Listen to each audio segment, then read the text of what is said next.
ದರ್ಶನ್ ಅವರ ಜಾಮೀನು ಅರ್ಜಿ ವಿಚಾರಣೆ ಸುಪ್ರೀಂ ಕೋರ್ಟ್ನಲ್ಲಿ ಇರುವುದರಿಂದ ನಟ ಯಾರ ತಂಟೆಗೂ ಹೋಗದೆ ತಾನಾಯಿತು ತನ್ನ ಕೆಲಸ ಆಯಿತು ಅಂತ ಪತ್ನಿ ಜೊತೆ ದೇವಸ್ಥಾನಗಳನ್ನ ಸುತ್ತುತ್ತಿದ್ದಾರೆ. ಆದರೆ ದರ್ಶನ್ ಅವರನ್ನ ಟಾರ್ಗೆಟ್ ಮಾಡಿ ಸೋಷಿಯಲ್ ಮೀಡಿಯಾದಲ್ಲಿ ಕೆಲವರು ತುಳಿಯುವ ಪ್ರಯತ್ನ ಮಾಡುತ್ತಿದ್ದಾರೆ. ಇದರಿಂದ ದರ್ಶನ್ ಹಾಗೂ ಅವರ ಕುಟುಂಬದವರಿಗೆ ತುಂಬಾನೇ ನೋವಾಗಿದೆ ಅಂದ್ರೆ ತಪ್ಪಾಗಲಾರದು.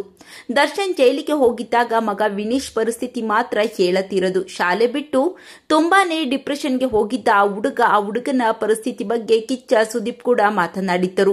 ದರ್ಶನ್ ಅವರ ಮೇಲಿನ ಆರೋಪವನ್ನ ಕೋರ್ಟ್ ಕಾನೂನು ಇದೆ ನೋಡಿಕೊಳ್ಳುತ್ತೆ. ಅದು ಬಿಟ್ಟು ಅವರನ್ನ ವೈಯಕ್ತಿಕವಾಗಿ ಟಾರ್ಗೆಟ್ ಮಾಡಬೇಡಿ. ಅವರಿಗೂ ಕುಟುಂಬವಿದೆ, ಅದರಲ್ಲೂ ಅವರ ಮಗನ ಮೇಲೆ ತುಂಬಾನೇ ಪ್ರಭಾವ ಬೀರುತ್ತೆ. ಆ ಚಿಕ್ಕ ಹುಡುಗನ ಭವಿಷ್ಯಕ್ಕಾಗಿ ಅವರ ಕುಟುಂಬದವರಿಗಾಗಿ ಎಲ್ಲರೂ ಕಾನೂನನ್ನ ಗೌರವಿಸಿ ಅಂತ ಹೇಳಿದ್ದರು. ಇದೀಗ ಅಪ್ಪನಂತೆ ಕಿಚ್ಚ ಸುದೀಪ್ ಮಗಳು ಸಾನ್ವಿ ಕೂಡ ದರ್ಶನ್ ಅವರ ಬಗ್ಗೆ ಮಾತನಾಡಿದ್ದಾರೆ.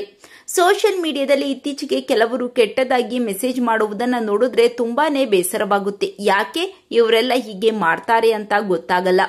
ಒಬ್ಬ ನಟನ ಅಭಿಮಾನಿಗಳು ಅವರಿಗೆ ಗೌರವ ಕೊಡಬೇಕೇ ಹೊರತು ಅವರ ಹೆಸರಿನಲ್ಲಿ ಕೆಟ್ಟ ಕೆಲಸ ಮಾಡಿ ಅವರಿಗೆ ಮಸಿ ಬಳಿಯಬಾರದು. ಕೆಲವರು ಮಾಡುವ ತಪ್ಪುಗಳಿಂದ ಎಲ್ಲ ಒಳ್ಳೆಯ ಅಭಿಮಾನಿಗಳಿಗೂ ಕೆಟ್ಟ ಹೆಸರು ಬರುತ್ತೆ ಹಾಗೂ ಅವರ ಮಗ ಹಾಗೂ ಕುಟುಂಬದವರಿಗೂ ನೋವು ಕೊಡುತ್ತೆ. ದಯವಿಟ್ಟು ಹೆಣ್ಣು ಮಕ್ಕಳನ್ನ ಗೌರವಿಸಿ ಸೋಷಿಯಲ್ ಮೀಡಿಯಾವನ್ನ ಒಳ್ಳೆಯದಕ್ಕೆ ಬಳಸಿಕೊಳ್ಳಿ ಅಂತ ಕೇಳಿಕೊಂಡಿದ್ದಾರೆ. ಸಾನ್ವಿ ಅವರ ಮಾತು ಕೇಳಿ ಕಿಚ್ಚ ದಚ್ಚು ಅಭಿಮಾನಿಗಳು ಮೆಚ್ಚುಗೆ ವ್ಯಕ್ತಪಡಿಸಿದ್ದಾರೆ. ಸಾನ್ವಿ ಸುದೀಪ್ ಅವರ ಮಾತಿನ ಬಗ್ಗೆ ನಿಮ್ಮ ಅನಿಸಿಕೆಗಳನ್ನು ಕಾಮೆಂಟ್ ಮಾಡಿ ತಿಳಿಸಿ.